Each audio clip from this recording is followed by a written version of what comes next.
Cut रचला जातो आहे. हे कोण म्हणतंय? दीपक केसरकर म्हणताय आणि तुमच्या बंधू किती लोक बघा हसतायत. दीपक केसरकरजींनी असं सांगावं की राणे साहेबांचा संपवण्याचा कट रचला जातो हे दीपक केसरकर साहेब म्हणतायत. मग 14 पासून कोणी काय केलं? किती हसतायत बघा. 2014 पासून कोणी सुरुवात केली? राणे साहेबांच्या विरोधात दहशतवाद हा विषय कोणी चुकीची त्यांची प्रतिमा खराब केली?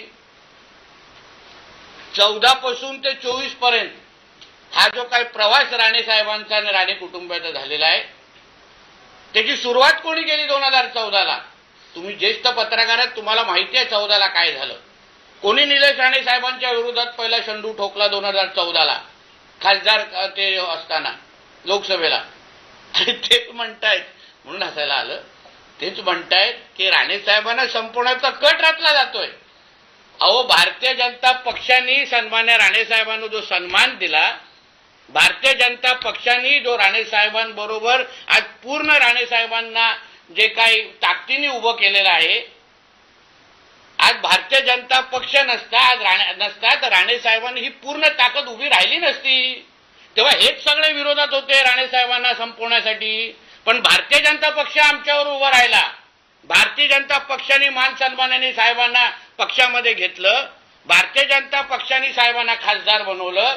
भारतीय जनता पक्षानेच आम्हा लोकांना, आम्ही असो आमचे सहकारी असो, आम्हाला बरोबर घेतलं, आशीर्वाद दिला, प्रत्येकाला पदं दिली, मला आमदार केला, मला मंत्री केलं, सन्मान्य राणे साहेबांना केंद्रीय मंत्री केलं. ह्याच भारतीय जनता पक्षाने केलं, ह्याच आदरणीय नरेंद्र मोदीजींनी केलं, ह्याच आदरणीय अमित शाह साहेबांनी केलं, ह्याच आदरणीय आमच्या फडणवीस साहेबांनी केलं, ह्याच आदरणीय रवी चव्हाण साहेबांनी केलेलं आहे. तेव्हा नाही आलं यांच्यातलं कोण? भारतीय जनता पक्षाने तर ह्या सगळ्या हे दिवस आम्हाला दाखवलेले आहेत.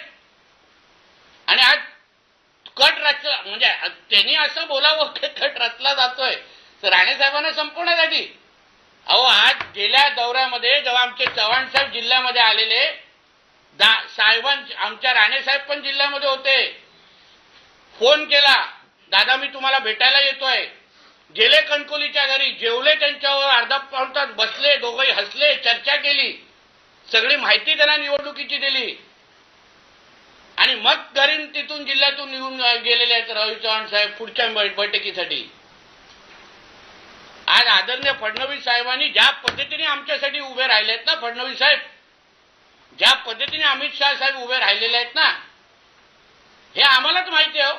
आम्हाला माहिती आहे ना 2014च्या नंतर